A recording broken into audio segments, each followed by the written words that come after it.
Hello good morning नमस्कार आपण मानक आज मोर न्यू ब्लॉग को स्वागत करुच्ची सकाळु सकाळु मु रुटी नेकी आसीची कुकुर को दबा कुकुर आम इलाकार दुईटा कुकुर अच्छा आम रुटी मो ब्रश सरी टाइम हो क्षीर गरम करवा झील सकाळु छतुआ खाइबा तो से क्षीर गरम करने को जाऊँगी क्षीर गरम सांग को आम चा भी स्टार्ट हो क्षीर गरम कर दौची झील तो शोची उठवा भितर मु क्षीर गरम कर रखी दूसरी सी खाला बेलू को क्षीर ठंडा भी हो जाए झटपट कर क्षीर गरम कर दूसरी ये पारी चा बनवा चा मु 2 कप पानी नौ कहीं आम 2 जन ही पीबू तो 2 कप पानी मो माप अनुसार कर अनुमानिया करें बेसी कम हो जाए मो कप हिसाब से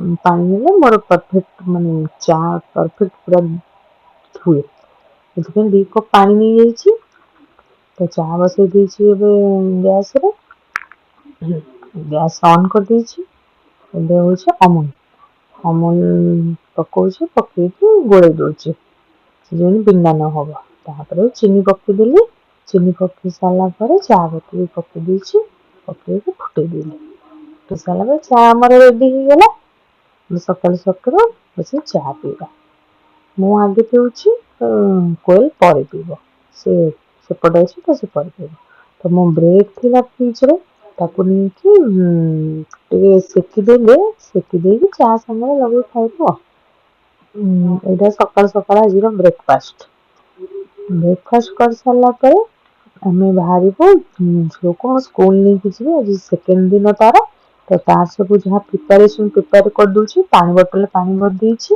बैग रे जहाँ जहाँ नवा कथा सब मु रखीदे 2टा खाता पेनसिल तार ड्रेस हगिस आ रुमाल वाइप्स ये सब रखीदे आम बाहर स्कूल को स्कूल जावाई पूरा टाटा बाय बाय करे मौसी को टाटा बाय बाय कर खुशी से दौड़ू स्कूल जानी स्कूल मान कौन जानी कड़े जाऊे बुलिया से हिसाब से खुशी हो बाहर पड़ी जाऊे बुली खेल से तो जाऊँ स्कूल खाली खेलवा देखो पूरा रेडी है आगे जोट पछरे जोट जोटा जोट पारि चश्मा चश्मा न लगे तो हबनी चश्मा लगे स्कूल जो एम पहुंच जाइए स्कूल स्कूल आसु आसु खेल स्टार्ट आरंभ हो गला खेल फास्ट स्लाइड ही पसंद जिते तार खेल अच्छी सबुठ स्लाइड ही पसंद से जुआड़े से स्लाइड देखो से सियाड़े बाया हो स्लाइड आड़ को दौड़ तापर तो आया दीदी से कौन कर बॉल आनिक देले बॉल खेलुला जंपिंग जंपिंग जंपिंग जपाक चली देखो केमती जंपिंग जंपिंग कर सांग भी मिल जाए आम घर को पलि घर को आस सारापर बहुत खरा होता जेतु से भौणी तरबुज काटिक रखी तो मैं आसी पड़े सागे सागे काटार लगी पड़े लगे झील मुझे छड़े दूसरी मंजी कहीं से मंजी खाइबनी थू था कर घर सारा फोपाड़ से मु मंजी छड़े दूचे मंजी छड़े अलग कर से नहीं सोफार बसिक गोड़ हाथ लंबी खाइब गोटे भात भी आम हो जाए कोई भात करदे आज आम माछ हम तो माछपाई जहाँ जहाँ जोगाड़ आलू भी काटिदे मसला बटी माछ भजा किसी किसी हो तो मुझे हेल्प करदेली माछ भाजवा तो कोई सेपटे किसी कम करता तो मुझे पलि आसली माछ भाजवा मीडियम साइज माछ भजा तो माछ भजा प्राय सरी आसला तरकारी प्रिपरेसन हम तरकारी पियाज टमाटो ये सब काटी दूची झटपट कर जल्दी जल्दी काम सारीदेव पियाज काटी सारे तो टमाटो धोईकी काटे पड़े टमाटो कटा सारा आज भाई पखाड़ खाइबू गरम पड़ा तो से पखाड़ पखाड़ भात सका करके पानी पड़े दूसरी जो भातटा ठंडा कर पानी पूरे दूसरी आलू भजा हो गला प्राय हो आसला आलू भजा तापर मसला कषा हम पियाज पियाज आगे भजा हो पियाज भजा सर सब मसला पकई हल्दी गुंड लंका गुंड लुण पकई पकई सारी ମସଲାଟାକୁ କଷୁଛି। ମସଲା ଅଳ୍ପ ଅଳ୍ପ କଷା ହେଇଛି, କଷା ଚାଲିଛି। ମସଲା ହିସାବରେ ଟମାଟୋ ପଡ଼ି କଷିକି ତା ଦେହରେ ଆଳୁ ଦେଇକି ତରକାରୀ ଆମର କମ୍ପ୍ଲିଟ୍। ଝଟପଟ କିନା ମାଛ ତରକାରୀ କରିଦେଇଛି। ତାପରେ ସିଧି ଗାଧୋଇକି ପଳେଇ ଆସିଲା, ଗାଧୋଇକି ପୁରା ରେଡି ସେ ଏବେ ବିସ୍କୁଟ ଖାଇବ। ବିସ୍କୁଟ ଖୁସି, ପୁରା ବିସ୍କୁଟ ଦେଲେ ବହୁତ ଖୁସି। ତାପରେ ସେ ତାର ଲଞ୍ଚ ପାଇଁ ମୁଁ ବାଢୁଛି। ଲଞ୍ଚରେ ଭାତ, ମାଛ ତରକାରୀ, ଆଳୁ ଏସବୁ ମିଶେଇକରି ଖାଇବ।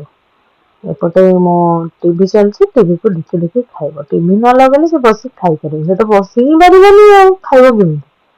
ତାପରେ ଖାଇସାରିକି ସେ ଶୋଇ ପଡିଲା କିଛି ସମୟ ପାଇଁ। କିଛି ସମୟ ଶୋଇକି ଉଠିଲା ପରେ ତାପରେ ଲାଗିଛି ଖେଳିବ। ବେଡରେ ବେଡସିଟ୍ କାଢିକି, ଘୋଡେଇକି, ଲୁଚିକି ସେ ଗୋଟେ ଖେଳ, ଗୋଟେ ତାର ମଜା, ଖେଳିବା ମଜା। ଏବେ ସନ୍ଧ୍ୟା ହେଇ ଆସିଲା, ସନ୍ଧ୍ୟା ଦିଆ ହେଇଯାଇଛି ଆମର। ଠାକୁରଙ୍କୁ ଚଉରା ମୂଳେ ବି ସନ୍ଧ୍ୟା ଦିଆ ହେଇଯାଇଛି। ସନ୍ଧ୍ୟା ଦେଇ ସାରିଲା ପରେ ଏବେ ଚା ପାଇଁ ପାଣି ବସେଇ ଦେଇଛି। ଅମୁଲ ବି ଗୋଳେଇ ଦେଇଛି।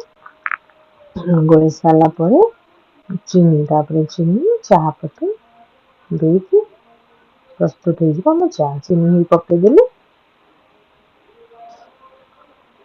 ଚିନି ପରେ ଚା ପତି, ଚାହା ପତି ଆଡ୍ କରିଦେଇଛି। ଏପଟେ ଆଉ ଗୋଟେ ଚୁଲାରେ ମୁଁ ଝିଅର କ୍ଷୀର ଗରମ କରିଦଉଛି। ମୁଁ ଫ୍ରିଜରୁ କାଢି ଦେଇଥିଲି ଆଗତୁରା, ଯେହେତୁ ଟିକେ ଥଣ୍ଡା କମିଗଲା ତ କ୍ଷୀର ଗରମ ହେଇଯିବ। ତ କ୍ଷୀର ବି ଫୁଟି ଆସିଲାଣି, ଚା ବି ତା ସାଙ୍ଗରେ ଫୁଟିଗଲାଣି। ତ ଆମ ଏକା ସାଙ୍ଗରେ ଚା ବି ଫୁଟିଗଲାଣି। ତାପରେ ଚା କୁ ଗୋଟେ ଗୋଟେ କପରେ ଆସ୍ତେ ଆସ୍ତେ କରିକି କାଢି ଦଉଛି। ପରଫେକ୍ଟ ମୋର ଚିନି ମାପ ହବ। ମୁଁ କପରେ ମାପିକି ନେଲେ ମୋର ପରଫେକ୍ଟ ହେଇ ଆସିବ। ମୋ ଅନୁମାନ ନେଲେ ମୋର କମ ବେଶୀ ହବ। ମୋର କପରେ ଦେଖନ୍ତୁ ପୁରା ପରଫେକ୍ଟ ମାପ। ତାପରେ କିଛି ସମୟ ପରେ କ୍ଷୀର ବାଲା ଆସିଲେ କ୍ଷୀର ଦବା ପାଇଁ। ମୁଁ ନେଇକି ଆଜି ଯେହେତୁ ଝିଅ ବାହାରକୁ ଯାଇଥିଲା, ଝିଅ ଆଜି ରିସିଭ୍ କରିନି, ତ ମୁଁ ରିସିଭ୍ କରିଛି ଆଜି କ୍ଷୀର ଆଣିକି ତାଙ୍କ କାଲି ବୋତଲଟା ଦେଇଦେଲି। ଦେଇ ସାରିକି ଆସିଲି, କ୍ଷୀରଟା ଛାଙ୍କି ଦେଲି। ଛାଙ୍କି ସାରିଲା ପରେ ତାପରେ ବସିବ ଫୁଟିବା। ଛଙ୍କା ସରିଗଲା, ଏବେ ଚାଲିଲି କ୍ଷୀର ବସେଇ ଦେଇକି ଗ୍ୟାସଟା ଅନ୍ କରୁଛି। ଗ୍ୟାସ ଅନ୍ କରି ସାରିଲେ କ୍ଷୀର ବସିବ, ସ୍ଲୋ ଆଞ୍ଚରେ ବସିବ। ତାପରେ ସନ୍ଧ୍ୟାବେଳ କାମ ସରିଗଲା। ଏବେ ଡିନର ଟାଇମ ହେଇ ଆସିଲାଣି, ତ ରୁଟି ହବ। ତ ସେଥିପାଇଁ ଅଟା ଦଳିଛି, ଅଟା ଦଳିକି ରେଡି କରୁଛି। ତ ଝିଅ ସେପଟେ ଖେଳୁଛି କୋଏଲ ସାଙ୍ଗରେ, ତ ମୁଁ ଏପଟେ ରୁଟି ବନେଇ ଦଉଛି। ମତେ ଟିକେ ରୁଟି ବନେଇବା ଟିକେ ପ୍ରୋବ୍ଲେମ, ମତେ ଭଲସେ ଆସେନି ରୁଟି ବନେଇବାଟା। ଗୋଲ ଚଳିବ, କିନ୍ତୁ ଟିକେ ଫୁଲିବାଟା ମୋ ହାତରେ କଷ୍ଟ। ମୁଁ ଟିକେ ଫୁଲେନି, ଅଳ୍ପ ଫୁଲେ। ଯେହେତୁ ସେପଟେ ଝିଅ ଖେଳୁଛି, ସବୁଦିନ କୋଏଲ ହିଁ କରେ ରୁଟି। ତ ସିଏ ଯେହେତୁ ଝିଅ ସାଙ୍ଗରେ ଖେଳୁଛି, ତ ମୁଁ କହିଲି ତୁ ଖେଳେ, ମୁଁ କରିଦଉଛି। ତ ମୁଁ ଚେଷ୍ଟା କରୁଛି ଫୁଲା ଫୁଲା ରୁଟି କରିବା ପାଇଁ। ମୋର ପ୍ରାୟ ଫୁଲେନି। ଦେଖନ୍ତୁ କେମିତି ଖେଳୁଛି। ଗାଡି ଚଲେଇବ ପାଇଛି କରିଡର, ଚଲଉଛି ଧାଇଁ ଧାଇଁ କିନା ଆଉ ମାନୁଛି। ତାର କ୍ଷୀର ଦେହରେ ରୁଟି ଭେଦେଇ ଦେଇଛି। ସେ କ୍ଷୀର ରୁଟି ରାତିରେ ଖାଏ ସବୁଦିନ। ତାକୁ ଆଉ କିଛି ଦଉନା, ତା ସହିତ ଲଗେଇକି ଭଜା ଯଦି ଖାଏ, ଭଜା ଯଦି ହେଇଥିବ ଭଜା ଖାଇବ, କ୍ଷୀରକୁ ରୁଟି ତାର ଖାଏ। ଏଇଟା ଆମ ଡିନର। ତାର ଡିନର ସରିକି ସେ ପାଣି ପିଉଛି। ପାଣି ପିଇବା ପାଇଁ ତାକୁ ବହୁତ କଷ୍ଟ। ତ ଏବେ ଡିନର ସରିଗଲା, ମ୍ୟାଡାମ ଚାଲିଲେ ଶୋଇବା ପାଇଁ। ଶୋଇବାକୁ ତାକୁ କହୁଛି ଯେ ଗୁଡ ନାଇଟ୍ କହିବା ପାଇଁ, ବାଏ ଗୁଡ ନାଇଟ୍, ସେ ଶୁଣୁ ହିଁ ନାହିଁ। ଦେଖନ୍ତୁ ତା ମୋବାଇଲ ଧରିକି ଚାଲିଛି। ଆଜିର ବ୍ଲଗ ଏଇଠି ସରୁଛି। Good night.